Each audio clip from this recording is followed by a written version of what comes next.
Hello વિદ્યાર્થીઓ, જય સ્વામિનારાયણ. શ્રી સહજાનંદ પ્રાથમિક શાળાના ઓનલાઈન સ્ટડીમાં તમારા સૌનું સ્વાગત છે. વિદ્યાર્થીઓ, આપણું ધોરણ છે ચોથું અને વિષય છે ગણિત વિષય અને ચોથું ધોરણ. એની અંદર વિદ્યાર્થીઓ આપણે સ્વાધ્યાય પોથીના માધ્યમથી એકમ 6 ભણી રહ્યા હતા, જેમાં પ્રશ્ન નંબર 4 સુધી આપણે પૂરાઈ ગયું છે. આજના વિડીયોમાં આપણે પ્રશ્ન નંબર 5થી પૂરવાનું શરૂ કરવાનું છે. તો પ્રશ્ન નંબર 5 એમાં સૌથી પહેલાં સૂચના છે ભાવપત્રકનો અભ્યાસ કરો. અહીંયા તમને એક કોષ્ટક આપેલું છે, તો એ કોષ્ટક આપણે જોઈએ. એમાં સૌથી પહેલાં ક્રમ આપેલા છે, પછી ભંગારનો પ્રકાર આપેલો છે અને 1 કિલોનો ભાવ આપેલો છે. ઉદાહરણ તરીકે સૌથી પહેલું જોઈએ તો સૌથી પહેલો ક્રમ એમાં રદ્દી કાગળ 1 કિલો રદ્દી કાગળનો ભાવ કેટલો છે તો કે 7 રૂપિયા. એવી જ રીતે વર્તમાનપત્ર, તો 1 કિલો વર્તમાનપત્રનો ભાવ કેટલો છે તો કે 15 રૂપિયા. લોખંડ, તો 1 કિલો લોખંડનો ભાવ છે 22 રૂપિયા. પિત્તળનો ભાવ છે 270 રૂપિયા. અને પ્લાસ્ટિક, તો પ્લાસ્ટિકનો ભાવ છે 10 રૂપિયા. હવે સવાલ આપ્યો છે કે આપેલ કોષ્ટક પરથી નીચેના દરેકની વેચાણની કુલ કિંમત શોધો. કિંમત શોધવાની છે આપણે. એમાં સૌથી પહેલો પ્રશ્ન છે 42 કિગ્રા વર્તમાનપત્ર માટે કિરણ કેટલા રૂપિયા ચૂકવશે. જુઓ, 42 કિલોગ્રામ વર્તમાનપત્ર. હવે જો 1 કિલોગ્રામ વર્તમાનપત્રનો ભાવ કેટલો છે અહીંયા આગળ 15 રૂપિયા. 1 કિલોગ્રામના જો 15 રૂપિયા હોય તો 42 કિલોગ્રામના કેટલા, તો જોઈએ. જુઓ, 42 કિલોગ્રામ વર્તમાનપત્ર માટે ચૂકવાતા રૂપિયા એટલે 15 ગુણ્યા 40 વત્તા 15 ગુણ્યા 2. જો આપણે સરળ કરી નાખીએ, 15 ગુણ્યા આપણે સીધું જો 42 કરત તો આપણને ગુણાકાર કરવો અઘરો પડત. એની બદલે આપણે એને 2 ભાગમાં વેચી દીધું કે 15 ગુણ્યા 40 વત્તા 15 ગુણ્યા 2. 40 ને 2 તો 42 થઈ જ જવાના છે. હવે 15 ગુણ્યા 40, 15 ચોક 60, 60 વત્તા 1 મીંડું એટલે કે 600 વત્તા 15 ગુણ્યા 2, 15 દુ 30, 600 વત્તા 30 એટલે 630. જવાબ શું આવશે તો કે 630. બીજો સવાલ જોઈએ. 22 કિલોગ્રામ પ્લાસ્ટિક માટે કિરણ કેટલા રૂપિયા ચૂકવશે. તો 22 કિલોગ્રામ પ્લાસ્ટિક માટે 1 કિલોગ્રામ પ્લાસ્ટિકનો ભાવ જોઈએ 10 રૂપિયા. તો 22 કિલોગ્રામ માટે કેટલા, 22 ગુણ્યા 10 બરાબર 220. કેટલા આવશે 220. 22 કિલોગ્રામ પ્લાસ્ટિક માટે ચૂકવાતા રૂપિયા બરાબર 22 ગુણ્યા 10 બરાબર 220. ત્રીજો સવાલ. 23 કિલોગ્રામ રદ્દી કાગળ માટે કિરણ કેટલા રૂપિયા ચૂકવશે. 23 કિલોગ્રામ રદ્દી કાગળનો ભાવ, તો કે 23 કિલોગ્રામ રદ્દી કાગળમાં 1 કિલોગ્રામનો ભાવ હતો 7 રૂપિયા. કેટલા તો કે 7 રૂપિયા. 1 કિલોગ્રામનો ભાવ છે 7 રૂપિયા. તો 23 કિલોગ્રામ માટે કેટલા, તો 23 ગુણ્યા 7. 23 ગુણ્યા શું કરશું આપણે 7. જવાબ આવશે 161 રૂપિયા. શું આવશે જવાબ 161. ચોથો સવાલ. 12 કિલોગ્રામ લોખંડ માટે કિરણ કેટલા રૂપિયા ચૂકવશે. તો 12 કિલોગ્રામ લોખંડ, 1 કિલોગ્રામ લોખંડનો ભાવ છે 22. તો 12 કિલોગ્રામ માટે 12 ગુણ્યા 22 કરવું પડશે. તો 12 ગુણ્યા 22 કરશું તો જવાબ આવશે 264 રૂપિયા. પાંચમો સવાલ. 4 કિલોગ્રામ પિત્તળ માટે કિરણ કેટલા રૂપિયા ચૂકવશે. તો 4 કિલોગ્રામ પિત્તળનો ભાવ, 1 કિલોગ્રામ પિત્તળનો ભાવ કેટલો હતો તો કે 270. તો 4 કિલોગ્રામ એટલે 270 ગુણ્યા 4, 1080 રૂપિયા ચૂકવશે. એની પછી છઠ્ઠો સવાલ. કોષ્ટક મુજબ પાંચેય ચીજ 1 કિગ્રા માટે કિરણ કુલ કેટલા રૂપિયા ચૂકવશે. હવે પાંચેય ચીજ 1 કિગ્રા માટે, તો જો હવે કાંઈ નથી કરવાનું. આમાં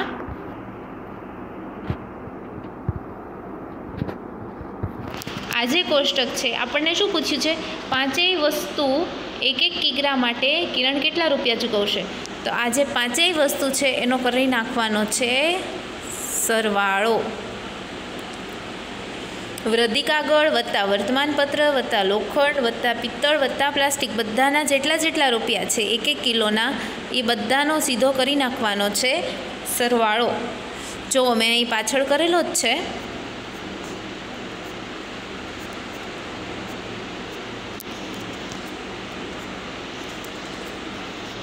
પાંચેય ચીજના 1 કિગ્રા માટેના ભાવ: 1 કિલોગ્રામ રતી કાગળ 7 રૂપિયા, વર્તમાન પત્ર 1 કિલોગ્રામ એના 15 રૂપિયા, 1 કિલોગ્રામ લોખંડ 22 રૂપિયા, 1 કિલોગ્રામ પિત્તળ 270 રૂપિયા અને 1 કિલોગ્રામ પ્લાસ્ટિક 10 રૂપિયા. દરેકનો આપણે શું કરવાનો છે? સરવાળો. આ બધાનો સરવાળો કરશો તો જવાબ આવશે 324 રૂપિયા. શું જવાબ આવશે? 324 રૂપિયા. એની પછી જોઈએ પ્રશ્ન નંબર 6.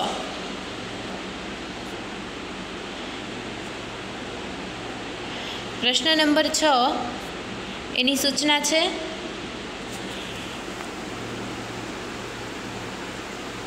63 કિલોગ્રામ પ્લાસ્ટિક માટે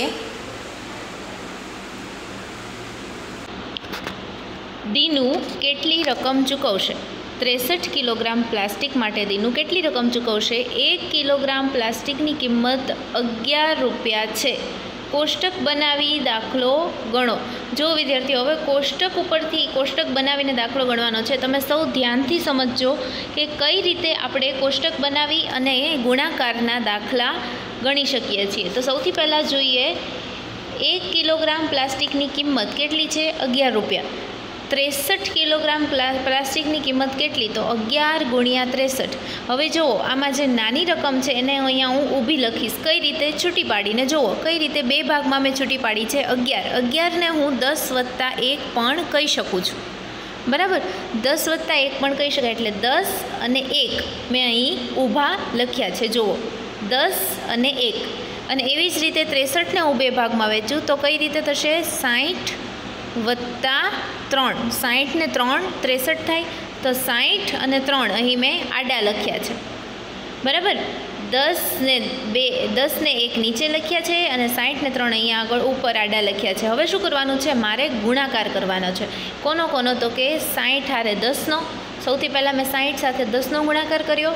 પછી 3 સાથે પણ 10નો આવશે તો 3 ગુણ્યા પણ 10. પછી 60 સાથે 1નો એટલે 60 સાથે 1 અને 3 સાથે પણ 1નો ગુણાકાર એટલે 3 સાથે પણ 1. બધાના ગુણાકાર કરી અને જે જવાબ આવશે એની માટે હું નીચે એક જગ્યા ખાલી છોડીશ. જુઓ, સૌથી પહેલાં 60 ગુણ્યા 10. 60 ગુણ્યા 10 જુઓ મેં લખેલું છે. 6 એકા 6 અને 2 શૂન્ય ઉમેરાશે એટલે 600. 60 ગુણ્યા 10 એટલે 600 વત્તા 3 ગુણ્યા 10. એની પછી આવશે 3નો પણ 10 સાથેનો ગુણાકાર તો 3 ગુણ્યા 10 તો 10 તેરી 30. 10 તેરી 30. એની પછી 60 ગુણ્યા 1 તો 60 ગુણ્યા 1 જો મેં અહીંયા 60 ગુણ્યા 1 કર્યો. જવાબ શું આવ્યો? 60 એકા 60 એટલે 60 અને 3 ગુણ્યા 1. 3 ગુણ્યા 1 જવાબ શું આવશે? 3. હવે જો આપણને આજે 4 જવાબ મળ્યા. એ ચારેય જવાબનો આપણે કરશું સરવાળો. આ બંને વત્તા આ બંને એટલે 600 વત્તા 30. આ વચ્ચેના બે 600 વત્તા 30 અને છેલ્લા બે 60 વત્તા 3. 600 વત્તા 30 એટલે 630. 60 વત્તા 3 એટલે 63. તો જવાબ આવશે 693. શું જવાબ આવશે? 693 રૂપિયા. એની પછી 7મો સવાલ. કિરણે 1 કિલોગ્રામ પ્લાસ્ટિક 10 રૂપિયામાં ખરીદ્યું પરંતુ 1 કિલોગ્રામ પ્લાસ્ટિક 11 રૂપિયામાં વેચ્યું. ખરીદ્યું કેટલામાં? તો કે 10 રૂપિયામાં. હવે વેચ્યું કેટલામાં? તો કે 11 રૂપિયામાં. તો 63 કિલોગ્રામ પ્લાસ્ટિક વેચીને તે કેટલા રૂપિયા કમાઈ હશે? 63 કિલોગ્રામ પ્લાસ્ટિક વેચીને તે કેટલા રૂપિયા કમાઈ હશે? જો હવે આમાં ખરીદ કિંમત અને વેચાણ કિંમતનો દાખલો છે. સૌથી પહેલાં આપણે જોઈએ કે 1 કિલોગ્રામ પ્લાસ્ટિક વેચવાથી મળતા રૂપિયા બરાબર વેચાણ કિંમત ઓછા ખરીદ કિંમત. ખરીદ્યું હતું કેટલામાં? તો કે 10 રૂપિયામાં ખરીદ્યું હતું અને વેચ્યું કેટલામાં? તો કે 11 રૂપિયામાં વેચ્યું. એટલે વેચાણ કિંમત બરાબર 11 રૂપિયા. વેકી ઓછા ખકી એટલે કે વેચાણ કિંમત ઓછા ખરીદ કિંમત.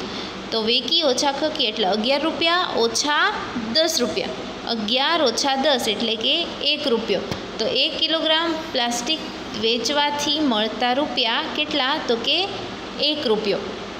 હવે 63 કિગ્રા પ્લાસ્ટિક વેચતા, હવે જુઓ 11 રૂપિયામાં પરંતુ 1 કિલોગ્રામ પ્લાસ્ટિક 11 રૂપિયામાં વેચ્યું તો 63 કિલોગ્રામ પ્લાસ્ટિક વેચીને તે કેટલા રૂપિયા કમાઈ શકશે?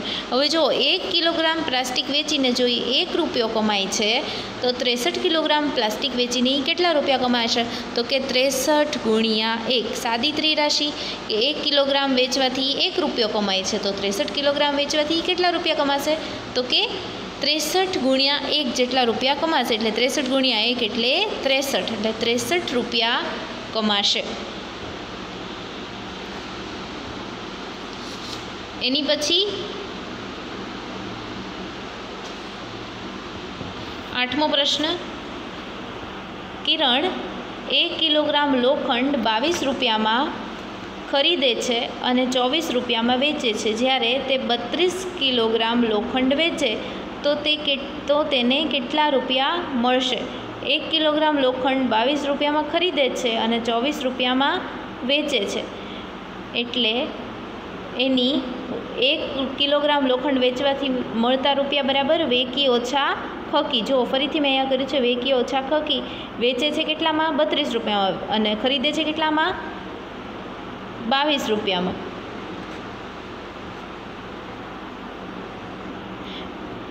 ₹24 રૂપિયામાં વેચે છે અને ખરીદે છે કેટલામાં? 22 રૂપિયામાં. તો 24 ઓછા 22 બરાબર. 24 ઓછા 22 એટલે જવાબ આવશે 2 રૂપિયા. 1 કિલોગ્રામ લોખંડ વેચવાથી મળતા રૂપિયા કેટલા? તો કે 2. હવે 32 કિલોગ્રામ લોખંડ વેચવાથી મળતી રકમ બરાબર 32 ગુણ્યા 2. હવે આનો ગુણાકાર આપણે જો બોક્સની મદદથી કરશું તો 32ને 2 ભાગમાં વેચી દઈએ. 30ને 2 32 અને 2ના 2 તો એમને, એટલે 30નો 2 સાથે ગુણાકાર અને 2નો 2 સાથે ગુણાકાર એટલે 30 ગુણ્યા 2 અને 2 ગુણ્યા 2. 30 ગુણ્યા 2 એટલે 60, 3 દુ 6 અને 0 એમને એટલે 60 અને 2 ગુણ્યા 2 એટલે 4. હવે 60 અને 4નો સરવાળો એટલે કે 64 રૂપિયા. કેટલા આવશે? 64 રૂપિયા. એની પછી જોઈએ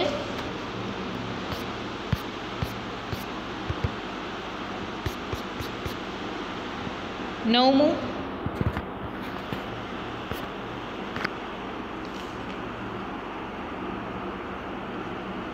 1 કિલોગ્રામ રદ્દી કાગળનો ભાવ 8 રૂપિયા છે. દીનું 152 કિલોગ્રામ રદ્દી કાગળના કેટલા રૂપિયા ચૂકવશે? 1 કિલોગ્રામ રદ્દી કાગળનો ભાવ કેટલો છે? 8 રૂપિયા. દીનું 152 રદ્દી કાગળના કેટલા રૂપિયા ચૂકવશે? કોષ્ટક બનાવીને દાખલો કરો. હવે જુઓ કોષ્ટક બનાવીને આપણને સરળ પડશે. 1 કિલોગ્રામ રદ્દી કાગળનો ભાવ કેટલો? 8 રૂપિયા અને 152 કિલોગ્રામ રદ્દી કાગળનો ભાવ કેટલો? તો 8 રૂપિયા ગુણ્યા 152 બરાબર. 152 ગુણ્યા 8 અથવા 8 ગુણ્યા 152. 8ને અહીંયા ઉપર લખશું આપણે ઊભી જે રોડ છે એમાં, અને 152ના 2 ભાગ પાડી દઈશું. 150 વત્તા 2 બરાબર. 152ને 2 ભાગ પાડી દઈએ તો 150ને 2 152 થશે બરાબર. હવે 150નો 8 સાથે ગુણાકાર અને 2નો 8 સાથે ગુણાકાર. 150 ગુણ્યા 8 15 અઠ્ઠા કેટલા થશે? 120 અને આ શૂન્ય ઉમેરાશે એટલે 1200 રૂપિયા અને 2નો 8 સાથે ગુણાકાર 8 દુ 16, 2 અઠ્ઠું 16 બરાબર. 1200 વત્તા 16 1216 રૂપિયા થશે. કેટલા થશે? 1216 રૂપિયા થશે. આ રીતે તમારે સૌએ પણ તમારી જે બુક છે એમાં દાખલાની ગણતરી કરવાની છે. સરસ રીતે ગણતરી કરી અને તમારે સૌએ સમજી અને લખવાનું છે. મેં તમને આજના વિડીયોમાં આપણે દાખલા નંબર 5થી 9 સુધીના કરાવ્યા. 5થી 9 દાખલા મેં તમને કરાવેલા છે. તો તમારે સૌએ સરસ રીતે સારા અક્ષરે તમારી સ્વાધ્યાય પોથીની અંદર લખી લેવાના છે. મેં આમાં પેનથી લખેલા છે, પરંતુ તમારે સૌએ પેન્સિલથી જ લખવાના છે ફરજિયાત, અને સમજીને લખવાના છે. તો વિદ્યાર્થીઓ, આજનો વિડીયો આપણે અહીં જ પૂરો કરીએ. આની પછીનો આપણે આવતા વિડીયોમાં ભણીશું. જય સ્વામિનારાયણ.